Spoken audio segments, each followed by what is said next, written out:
Donc on va voir comment préparer un échantillon pour la demande chimique en oxygène, donc la réalisation de la minéralisation.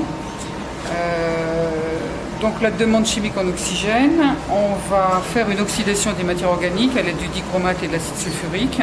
Et donc les échantillons doivent être à température ambiante et on va prélever 10 ml de l'échantillon avec des pipettes de classe B à un trait ou éventuellement avec des pipettes automatiques type Gilson qui conviennent très bien pour cette manipulation.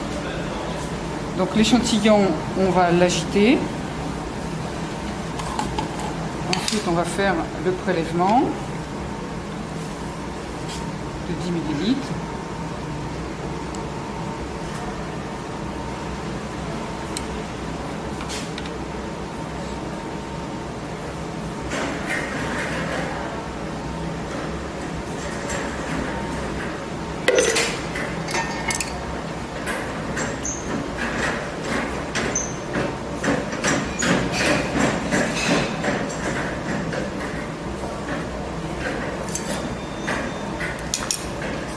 Ensuite, on va ajouter quelques billes. Donc les billes sont indispensables pour la manipulation. Donc les billes sont préalablement lavées.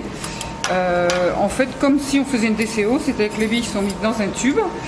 Et ce tube, on ajoute le dichromate et l'acide sulfurique et on fait bouillir comme une DCO. Ensuite, les billes sont rincées et peuvent être utilisées pour la DCO. Alors l'ajout de dichromate peut se faire soit à l'aide d'une pipette, soit à l'aide de ce type de dispensettes qui sont réglés sur 5 ml.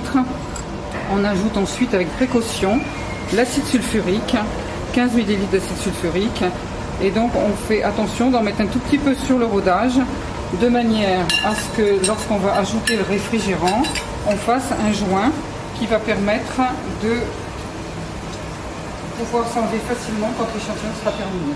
Ensuite l'échantillon est agité toujours sous la hotte. Et les échantillons sont ensuite placés sous la hotte dans le minéralisateur pour une durée de chauffage de 2 heures.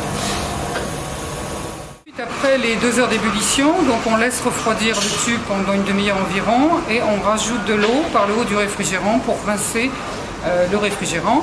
Ensuite, on procède au dosage. Donc le dosage peut se faire de deux façons, soit de manière potentiométrique, donc automatique avec une électrode d'oxydoréduction, soit il peut se faire de façon manuelle avec une burette et en présence de ferroïne. C'est un dosage qui peut se faire très facilement de manière manuelle.